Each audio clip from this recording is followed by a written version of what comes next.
Chairman के द्वारा की गई बैठक में केंद्रीय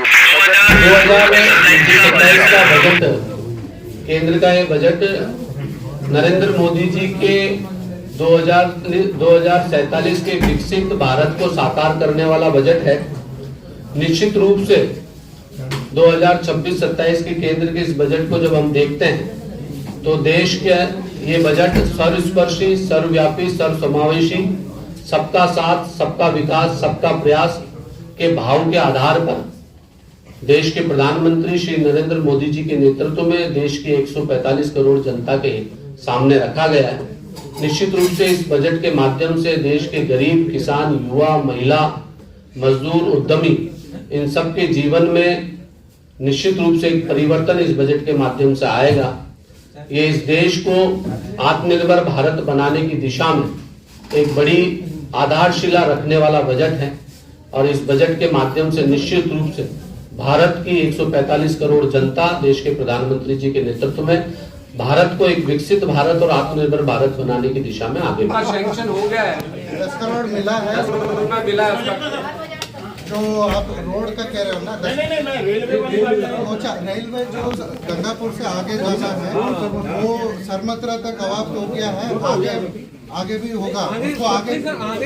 अनिल बेशर थे, उनके जो प्रावधान बताया तो उसमें कोई प्रावधान ही नहीं है, होगा क्या? हो जाएगा।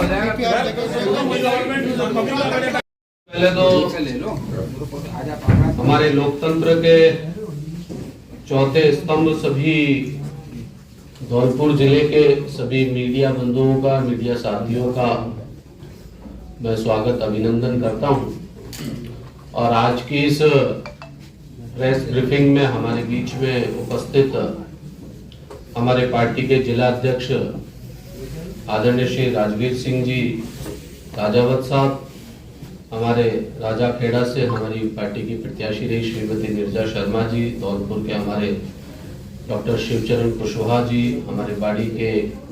हमारे पार्टी के वरिष्ठ नेता मेरे मित्र गिरिराज जी मलिंगा साहब, बसेड़ी के हमारे सुखराम जी कौली साहब, दुर्ग सिंह जी अंदाना साहब, प्रधान दुष्यंत जी और हमारे माननीय डीएम साहब, जिला कलेक्टर महोदय और मेरे सामने विराजमान सभी पत्रकार साथियों का मैं स्वागत करता हूं, अभिनंदन करता हूं। और चूंकि मैं देवनारायण बोर्ड का चेयरमैन हूं और एमबीसी समाज के बीच काम करने की जिम्मेदारी हमारे प्रदेश के यशस्वी मुख्यमंत्री भजनलाल जी शर्मा साहब ने मुझे दे रखी है, तो अपनी इस आज कल जो केंद्रीय बजट आया उस बजट पर प्रेस ब्रीफिंग के लिए आपके बीच में आया हूं। उसको शुरू करने से पहले एज ए चेयरमैन के नाते आज राजस्थान में एमबीसी समाज के बहुत बड़े कद्दावर नेता, राजस्थान सरकार में पूर्व में कैबिनेट मंत्री रहे, 2 बार विधायक रहे और एमबीसी समाज की विषयों को, देवनारायण बोर्ड को, देवनारायण योजना को सरकार की संरचना में मजबूती देने में अपना योगदान देने वाले श्री हेम सिंह जी भड़ाना साहब का आज देवलोक गमन हुआ है। तो मैं इस पत्रकार वार्ता की शुरुआत से पहले मैं चेयरमैन के नाते उनको श्रद्धांजलि देना चाहूंगा। ईश्वर उनको अपने स्थान श्री चरणों में स्थान दे और मेरी ओर से मैं उन्हें श्रद्धांजलि अर्पित करता हूं। बंधु, आप सब जानते हैं कि कल केंद्र सरकार में का बजट प्रस्तुत हुआ और हम सब के लिए बड़ी सौभाग्य की बात है कि शताब्दी के दूसरे क्वार्टर का दूसरा बजट था और जिस प्रकार देश के यशस्वी प्रधानमंत्री नरेंद्र मोदी जी इस देश की नारी शक्ति और देश को आत्मनिर्भर बनाने की दिशा में जिस प्रकार लगातार संकल्पित होकर देश के 145 करोड़ लोगों को एक परिवार के भाव के आधार पर एक साथ चलने का आह्वान लगातार करते आ रहे हैं और जिस प्रकार उसमें नारी सशक्तिकरण की दिशा में अपना संदेश देश की जनता के सामने देते हैं, तो जिस प्रकार लगातार 9वीं बार वित्त मंत्री निर्मला सीतारमण जी द्वारा जो लोकसभा में बजट प्रस्तुत हुआ है, वास्तव में अपने आप में एक गौरव का पल है और ये बात कहीं ना कहीं इस बात को भी दर्शाती है कि प्रधानमंत्री नरेंद्र मोदी जी और भारतीय जनता पार्टी की जो सरकार है वो केवल महिलाओं का नाम लेने के लिए केवल नाम नहीं लेती और केवल उनको लाभार्थी के रूप में ही नहीं देखती, बल्कि नरेंद्र मोदी जी के नेतृत्व में देश की सरकार इस देश के सशक्तिकरण का ग्रोथ इंजन अगर से पूरे प्रदेश भर में, मैं बोर्ड चेयरमैन के नाते प्रदेश के यशस्वी मुख्यमंत्री जी का आभार व्यक्त करूंगा, क्योंकि राजस्थान में गुर्जर आंदोलन के बाद और जस्टिस चोपड़ा कमेटी की रिपोर्ट के आधार पर 72 लोगों के बलिदान के बाद में आदरणीय वसुंधरा जी के नेतृत्व में जब राजस्थान में 2008-7 में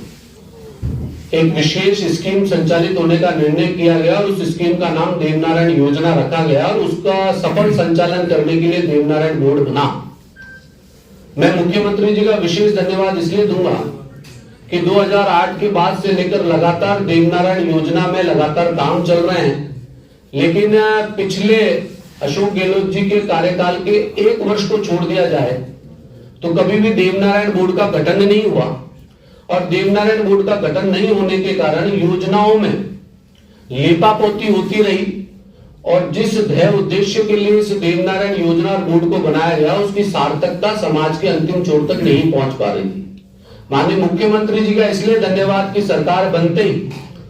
उन्होंने सबका साथ सबका विकास और सबके प्रयास के भाव को सार्थक रूप से उतारते हुए इस प्रदेश में एक बड़ी संख्या में रहने वाले एमबीसी समाज को, जिसके अंदर 7 से 8 जातियां आती हैं, उन सबके जीवन में आमूलचूल परिवर्तन आए और इस योजना का उनको सार्थकता से लाभ मिले, इसके लिए सरकार बनते ही देवनारायण बोर्ड का गठन किया और मुझ जैसे कार्यकर्ता को उसका काम करने का अवसर दिया। पिछले 2 वर्षों में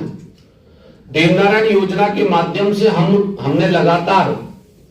इस योजनाओं को सशक्त करने का काम करते हुए जितनी भी इस योजना में कमियां रही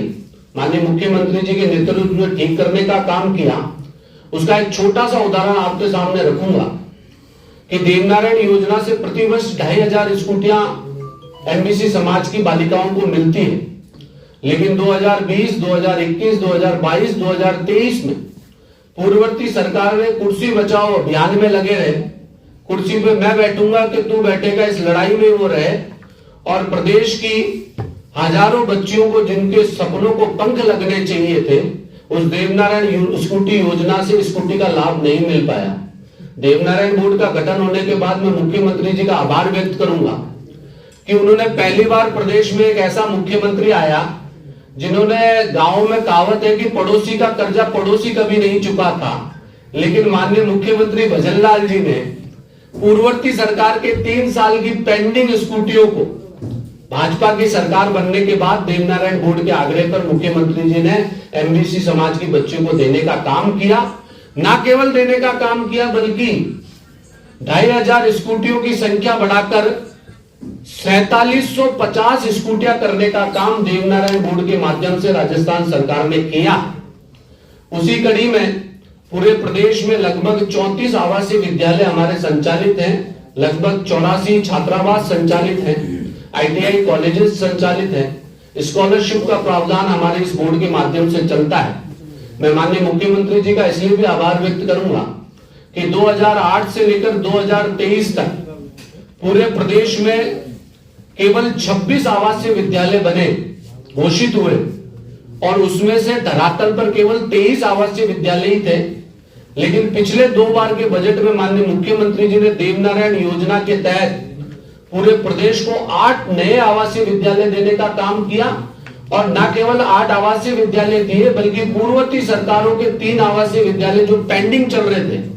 उनके भी टेक्निकल चीजों को देवनारायण बोर्ड के द्वारा ठीक करवाकर उनको भी धरातल को उतारने का काम किया।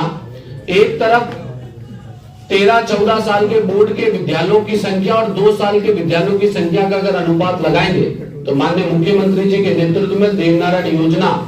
में लगातार दिन ब दिन सुधार कर एमबीसी के लोगों को उसका लाभ पहुंचाने का